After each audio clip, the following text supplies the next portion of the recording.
Y'all, it is Saturday, Saturn's Day. Etymologically, you can see that there, hopefully. Kids in the back. Saturday, the 3rd of May. It is a Saturn ruled day, esoterically, as well as etymologically. I'll get into the astrology in a second, but for the ADD peeps, here's what we're going to be talking about card wise. Six of Cups. We've got the Two of Wands, and then we've got the shadow card as the Empress of Desire. So my phone keeps trying to go to sleep. That's odd. I'll probably be touching my screen a whole lot here. Sun, 13 degrees, Taurus. Moon, 0, Leo. So the moon has entered Leo. Mercury, 19 Aries. Venus, 1 degree Aries. Mars, 6 degrees Leo. So that's loosely conjunct the moon by 6 degrees. Jupiter 21 Gemini, Saturn 28 Pisces, that's conjunct Venus loosely. Uranus 26 Taurus, Neptune 1 Aries, that's exactly conjunct Venus and loosely conjunct Saturn. Pluto 3 Aquarius, North Node 26 Pisces, up in the Neptune, Saturn, Venus crew. Conjunct some of those, closer than not. Lilith, Black Moon Lilith, 4 degrees Scorpio, and Chiron 24 degrees Aries. So the major aspects we've got going on at the moment. Black Moon Lilith is squaring the Mars-Moon conjunction. Black Moon Lilith is squaring Pluto. Pluto is opposite the Moon as well as Mars. Jupiter is squaring Saturn in the North Node. Mars is squaring the Sun. The Moon is squaring Venus. Uranus is trining Pluto. Whole lot of heavy, crazy energy, and that's just the way it is. That's just the way it is. Hopefully we can lighten it up with these cards and remind ourselves a thing or two about a thing or two. So it's the Six of Cups, the card of the day. If you're a water sign, you are a cup. So Cancers, Scorpios, and Pisces. Six of Cups, indulging in imagination. Very North Node in Pisces. Keeping a childlike sense of wonder, Moon and Mars in Leo, Jupiter and Gemini, reconnecting with simple forms of expression, Sun and Taurus. On page 152, Six of Cups, I am in wonder of life. To be able to wipe all the responsibilities and problems of life away, to return to the time of innocence, a time when the days stretched on forever and the complex burdens of adulthood were inconceivable. Inconceivable! Carries a strong allure. Life does not work this way, and even if we reach back into childhood and step into our young shoes once more, we will be ignorant and innocent. Better to go forward, wise and innocent. Innocence fused with ignorance is so delicate. A small child sees the sun glistening on the water. In their mind, they think this is how the sun speaks to the water. It is beautiful, but this type of innocence will be lost, touched by time and the world. Saturn conjunct Venus in Pisces. It cannot last. We must go forward. Pluto trining Uranus and Taurus. Wisdom and awareness can dispel ignorance and kindle a fresh, mature form of innocence. We discover something lovely. Innocence flavored with wisdom, right? We want to know. It's like the Fool card. After it starts off innocent and pure, and then it goes all the way around. It comes back to the Fool card, and it's like, I know the trip now, but I'm going to come at it like a child's heart, the inner child.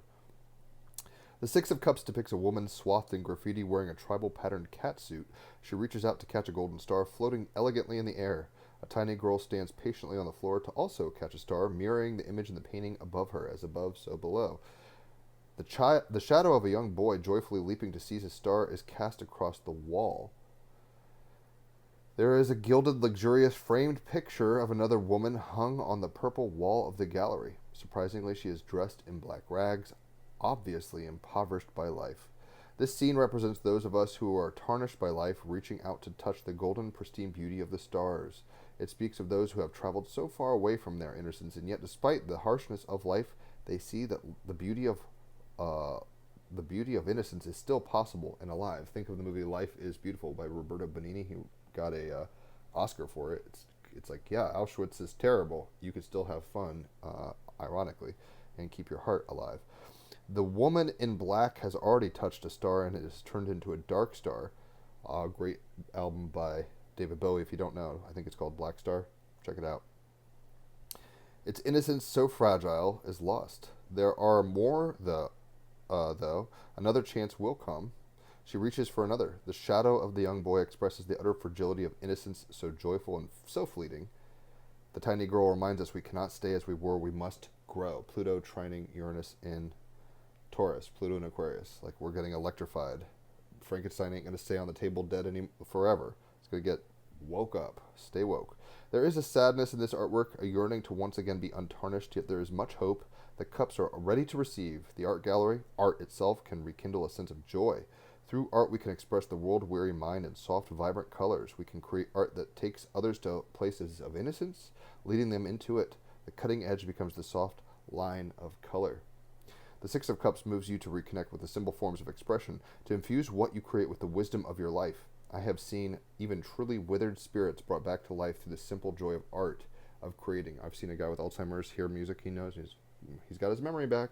And I just watched the movie Sinners with my girlfriend last night in theater, and it has a lot of profound messages about the spirits that come, both good and bad, when we inspire through music and the arts. Ultimately, your life is your canvas. Your experiences, your actions are the colors and shapes. Your wisdom is the paintbrush and dexterity of your hand. Take a little time and carve some space in your day to simply create, right? Jupiter and Gemini, play. Moon and Leo, Mars and Leo. Draw, paint, or shape your fears. Get them into the light so you can see them. Once fully exposed to the light of your consciousness, they can be transformed into an art form. Visualize your dreams. Get them out into the world as graphic totems. Show yourself what your heart yearns to express. Life will come at you. It is relentless. Byron Katie calls this relentlessness love. Life will keep coming until you see things clearly as the open space of awareness, true innocence. So indulge in your imagination, keep a childlike sense of wonder, reconnect with simple forms of expression. The clarifying card is the Two of Wands. So if you're a fire sign, you're a wand. It says on page 104, I dare to choose. Aries, Leo, Sagittarius, fire signs. Gaining perspective, waiting for the right moment, drafting plans, looking out to the future, right? We're trying to figure out how to move forward by looking in our hearts. And the last card, I've kind of got to hurry because I ran out of time here, it looks like, is from the shadow cards of Dante's Inferno, Saturn's Day, shadow, because Saturn is so heavy. Right, today is Saturn's Day. It's the Empress of Desire. And it is on page 15, is as follows. To sensual vices she was so abandoned that lustful she made illicit in her law to remove the blame to which she had been led. It's like, I'm guilt-free in this whorehouse. The journey. Dante enters the second circle of hell, where those who were committing sins of lust and wantonness dwell. Here he meets a few of history's most famed temptresses, including Cleopatra, Semiramis, and Helen of Troy. Though they may be condemned for their actions, one has to admire the style and vivacity of this particular group of souls. They lived life on their own terms, in an opulence, seeking that which was delectable and pleasing to their senses. Sun in Taurus, Moon in Leo. This card reminds us that there are times when we must let our heart rule our head, quit the nagging voice that tells you what you shouldn't do or concerns itself overmuch with the judgments and perceptions of others. At this time, choose to live for yourself first and foremost. Mercury in Aries. Venus, Neptune, and Aries. Live for yourself. Let others manage their own affairs and set your sights on what your own heart desires. Many will likely be drawn by moths to the beauty of your bright flame. So we got to pursue what our hearts want. Inner child's, hopefully, not like just the lusty bitches, right? But also strike while the iron's hot. And please, go please yourself. I touch myself, or whatever that 80s song is, 90s song. So, have fun out there, Jupiter and Gemini. Be safe. But also follow the drives of your impulses and ground them. Sun in Taurus, Moon in Leo, Mercury in Aries, Venus in Aries, Mars in Leo, Neptune in Aries, right? We can take all this fire and really use it like a kiln and a forge, and forge our lives through heart, through imagination. Ultimately, hopefully not getting too many STDs or heartbreaks along the way. So on that note, enjoy your Saturn's Day. If you've enjoyed this, leave a tip, tag somebody. They can also get what's up. Holler for a reading. 3 hours of astrology in your chart and becoming a mini astrologer is 150 USD. Cards are an hour, a bunch of tarot and oracle cards, that's $50. And if you send someone my way and they're like, oh, Bill sent me to you for cards, and you get a referral, you get half off on cards. So that's good for you and everybody involved. Enjoy your Saturn's Day, and I'll catch you on the flip side.